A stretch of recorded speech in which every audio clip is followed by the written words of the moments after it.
দেখো গো চাহিয়া, স্বপ্ন মাঝি আসি গোপাল ফেলিল বান্ধিয়া।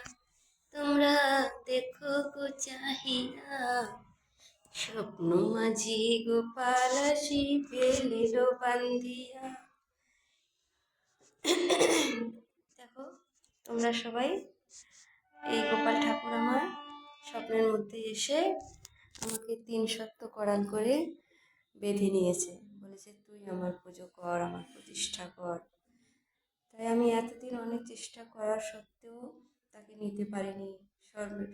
সমাজে কর্মে সব দিক থেকে আটকে থাকার কারণে পুজো দিতে পারছিলাম না। তাই এখন আমি পুজো দিতে শুরু করেছি। দেখো এই যে আমার গোপালের জন্যে সকালবেলা, এই যে দেখো আমার গোপালের জন্যে এই যে খিচুড়িটা রান্না করি। এখানে এই যে নতুন উনুনে এই দেখো আমার গোপালের জন্য খিচুড়ি বানাই। গোপালের সঙ্গে সঙ্গে আমার সমস্ত অন্য ঠাকুর দেবতারাও যারা আছেন তারাও প্রসাদ পায়, সকলেও খায়। এই দেখো এই যে আমার মা লক্ষ্মীর আসন, মা লক্ষ্মীর আসন আজকে খুব কম ফুল ফুটেছে গাছে, ছাদ বাগানে, তাই এই যে 3-4টে জবা ফুল ফুটেছে, তাই দিয়ে আমি সব ঠাকুরকে পুজো দিয়েছি। এই দেখো এই যে আমার মা লক্ষ্মী, যে নারায়ণ, এই যে ওদেরকে পুজো দিই সকালবেলা। ওই আমার গোপাল ঠাকুরের পুজোর সাথে সাথে সকলেরই পুজো হয়ে যায়, প্রসাদ পেয়ে যায় সকলেই। তাই দেখো এই যে সকলে প্রসাদ পেয়েছে। এই দেখো একটুখানি যদি ঠাকুরের কৃপায় সকলকে আমি দিতে পারছি, এটা ঠাকুরের অসীম কৃপা। সে আমাকে স্বপ্নে বাঁধলেও 3 সত্যি করাল বন্ধ করে নিয়েছিল আমাকে। তাই আমার আমার কপালের প্রতি এখন সেই কর্তব্যটা আমি পালন করছি। সকলে হয়তো মনে করবে এগুলো না জানি কি, এসব করার কোনো দরকার আছে কি, কিন্তু সব কিছু করার আগে ভগবানের নাম তো নিতেই হয়, নাহলে কী করে শুভ হয়। যখন আমি এই গোপাল ঠাকুরকে স্বপ্নে পেয়েছিলাম, যখন বলেছিল আমাকে তুই প্রতিষ্ঠা কর, কেঁদে কেঁদে অনেক কান্না করেছিল জানো তো, বলেছিল আমায় কেউ ভালোবাসে না, তুই আমাকে পুজো কর, তুই তো আমায় ভালোবাসিস, তাহলে আমাকে প্রতিষ্ঠিত কর। তাই আমি চেষ্টা করছি আমার গোপালকে প্রতিষ্ঠিত করব। আমি আনবো অনেক বড় করে মূর্তি এনে পুজো করব। এখন আপাতত আমি এইভাবে ছোট্ট করে নিজের ঘরে পুজো দিচ্ছি। একটা জায়গা দেখিয়েছিল গোপাল যে সেই জায়গায় আমার প্রতিষ্ঠা করবি, মন্দির বানাবি। তো সেইখানে আমি চেষ্টা করেছি মন্দির বানানো, একটা অন্য লোকের জায়গা, গ্রামবাসীদের জায়গা। চেষ্টা করছি যদি পারি তো আমি করব গোপালের মন্দির সেখানে। তাই এখন সেই চেষ্টা করছি। তোমরা সকলে আমার সাথে থেকো। আমার গোপাল স্বপ্ন আদেশের 3 সত্য বন্ধ করে এসেছে।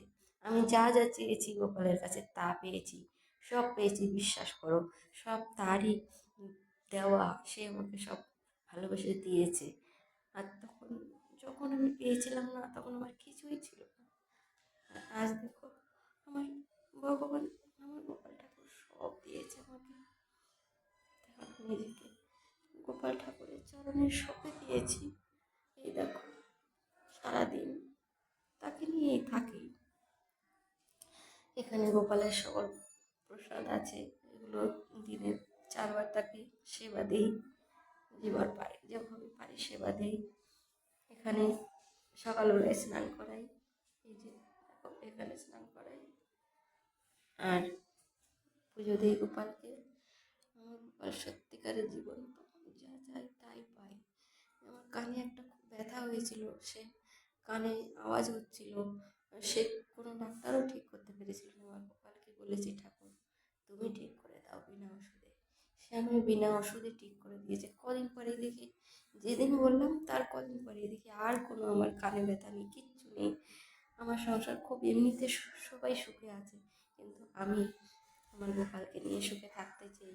আমার অনুরোধ তোমরা সকলে আমার গোপালের পাশে থেকো। দেখবে আমার গোপালের মুখটা কি মিষ্টি, এই দেখো, এই দেখো কি মিষ্টি। দেখো এই গোপাল ঠাকুরটা না আমাকে কেউ বাড়িতে এসে বানিয়ে দিয়ে গেছে। যখন স্বপ্নে পেয়েছিলাম, তারপরে কোনো মূর্তি বানানোর লোক সে আমার বাড়িতে এসে এই মূর্তিটা বানিয়ে দিয়ে গেছে। তাহলে দেখো আমার গোপালের কি অসীম কৃপা, এটা কোনো কেনা মূর্তি নয়, এটা নিজে ঘরে এসে মূর্তিকার আমাকে বানিয়ে দিয়ে গেছে। তাহলে তোমরাই বলো, ঠাকুর কি নেই?